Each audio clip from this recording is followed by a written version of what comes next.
Welcome back, everyone. Today, we're going to tackle two really powerful punctuation marks, the colon and the semicolon. They might seem small, but once you get the hang of them, they can totally change the rhythm and clarity of your writing. So are you ready to master the pause? Let's do it. So here's our game plan. We're going to start with the colon, put your knowledge to the test with a quick quiz, and then we'll do the exact same thing for its cousin, the semicolon. And to wrap it all up, we'll give you a super handy toolkit so you can remember everything. All right, first up is the colon. Honestly, the easiest way to think about a colon is as a little drum roll in your sentence. It makes you pause for a beat and basically tells the reader, get ready, something important is about to be introduced. It's all about building that anticipation. Now, the most common job for a colon, the one you see all the time, is to set the stage for a list of items. It's a really clean way of telling your reader, okay, here are the things I'm about to talk about. Just look at this example. The first part, you need 3 things to succeed. That's a whole thought right there. It sets up an expectation, and then bam, the colon delivers on that promise by introducing the list. Patience, practice, and perseverance. See how smooth that is? But wait, the colon isn't just a one-trick pony for lists. You can also use it for some real dramatic effect. When you stick a colon right before a single word or a short phrase, you create this pause, and it puts a huge spotlight on whatever comes next. Can you feel the impact here? She had only one dream. That little pause makes the word success hit with so much more power. It's just a fantastic tool for making a key idea really pop. A colon can also be used to formally introduce a quotation or some kind of key phrase. This is especially handy when the sentence leading up to it is a complete statement that points you right to the words that follow. There is, however, a little nuance to this rule that's super important. So let's clear up this key difference. On the left, we're introducing a direct quote, the exact words the teacher used. So we need a colon and then quotation marks. But on the right, we're just introducing an explanation or a rephrased idea. The colon still works perfectly to introduce the thought, but you don't need the quotation marks. It all comes down to whether you're using the exact words or just getting the message across. Okay, you've seen what the mighty colon can do, so now it's your turn to play. Let's do a quick quiz and see if you can figure out where that drum roll should go. All right, first one up. She has 2 hobbies, painting and singing. Where do you think you'd put the colon to introduce that list? And question number 2, remember this. Always be kind. Think about where you need that pause to really add some emphasis. And for the final one, the rule is simple, honesty is the best policy. So is this a direct quote or is it more of an explanation? So how'd you do? The first colon, of course, introduces our list. The second one gives some real punch to the command always be kind.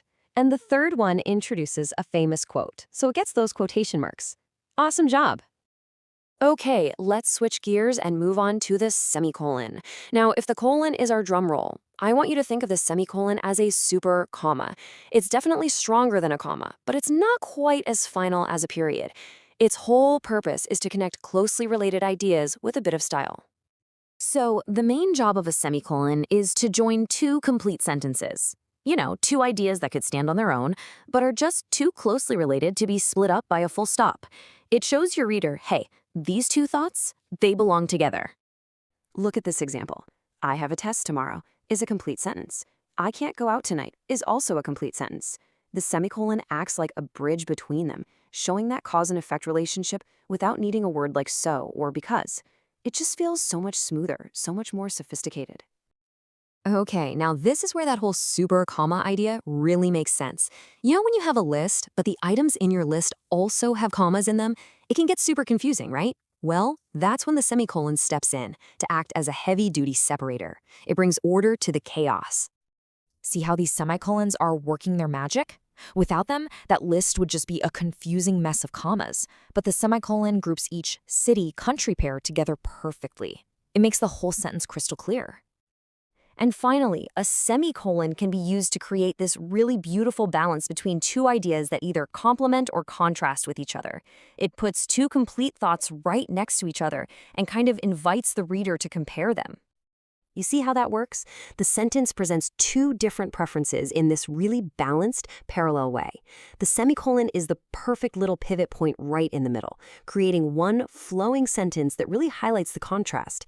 It's elegant. All right, you know what time it is. Let's test out those new super comma skills. I'm going to give you a few sentences, and let's see if you can put the semicolon in the right spot. First one, I love tea. I also enjoy coffee. You've got two complete, very closely related thoughts right there. Where does the link go? And now for one of those complex lists. The workshop was held in Delhi, India, London, England, and Cairo, Egypt. How would you use semicolons to clean this sentence up? And for the last one, she didn't want to go out, it was raining heavily. How would you connect these two complete ideas to show the relationship between them? Let's see how you did. In the first one, the semicolon connects two related preferences. In the second, it does a brilliant job of organizing that messy list of places. And in the third, it connects a decision with the reason for it. I bet you nailed it. Wow, we've covered a ton of ground. So let's pull all of this together into a simple, easy-to-read reference guide that you can take with you. Think of this as your new punctuation toolkit. So if you remember one thing, remember this. The colon introduces things. That's your drum roll. The semicolon connects things. That's your super comma, your bridge. If you can just remember introduce versus connect, you are absolutely on your way to mastering these. At the end of the day, punctuation isn't just about following a bunch of dusty old rules. It's about being the conductor of your own language. Now that you've mastered the drum roll and the super comma, you can add so much more clarity, rhythm, and style to every single sentence you write.